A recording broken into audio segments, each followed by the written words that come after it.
We've been there before. We're going to look at something a little bit different today. But we've been in this area before, not too long ago, simply because it applied to the circumstance of the hour.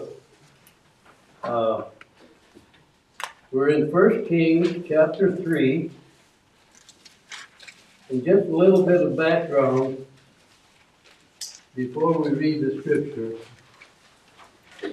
This is a period of the history of Israel when Solomon had just quite recently, I don't know exactly how long it had been, but he had recently taken over the throne. He had taken the responsibility of king of the whole nation of Judah and Israel combined. It was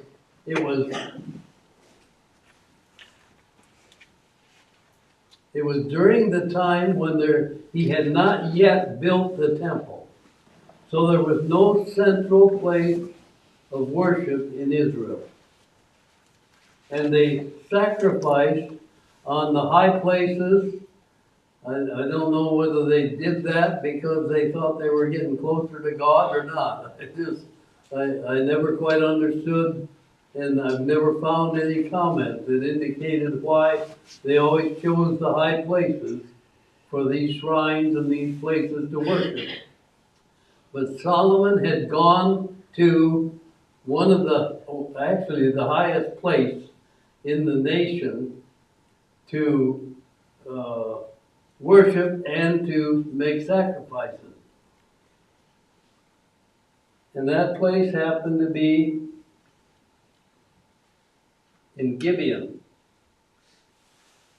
And what we're looking at in the third verse of chapter 3, we begin with an account of an event that took place that probably changed the history of Solomon's reign in Israel. It says, and Solomon loved Yahweh, God the Father, to walk in the statutes of his father David, only he was sacrificing in high places and burning incense. And the king went to Gibeon to sacrifice there, for it was the great high place.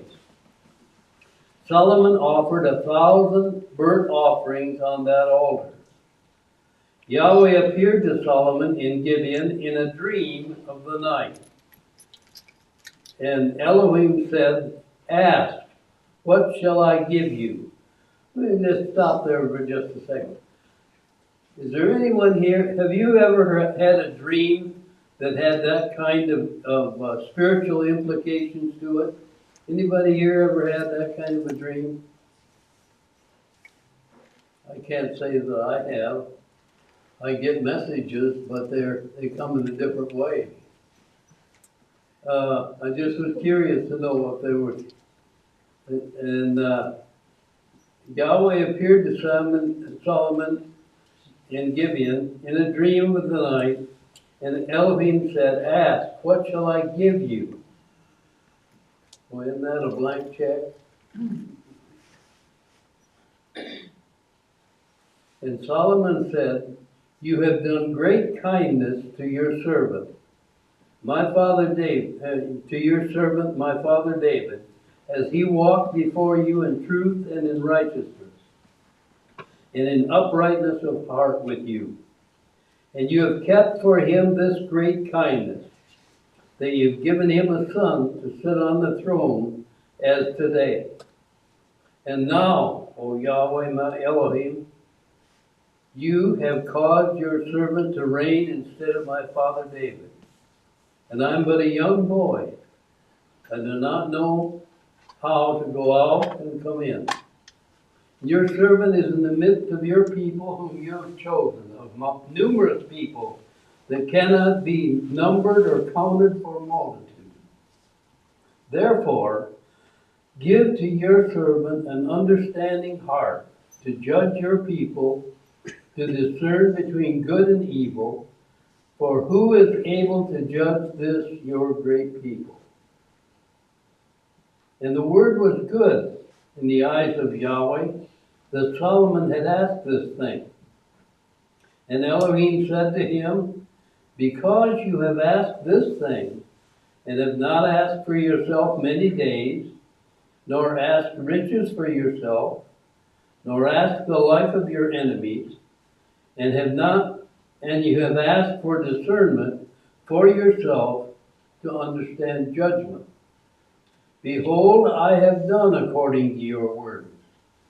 Behold, I have given to you a wise and understanding heart, that there was none like you before you, and after you none shall arise up like you.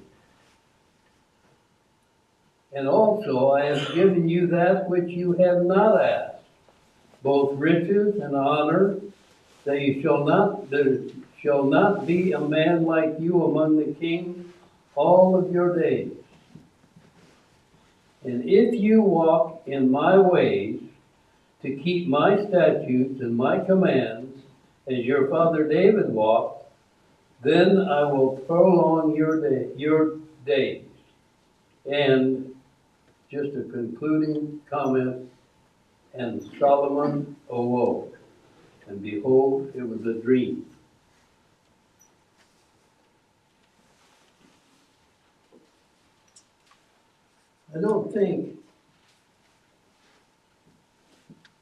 I think the picture that you see of Solomon right here in this passage is a picture of a man that at that stage and at that point in his life was very humbled by the task that he had at hand. He had the charge of the whole nation of Israel, and it was, I believe it was looming up in front of him, and he felt like he was in water way over his head.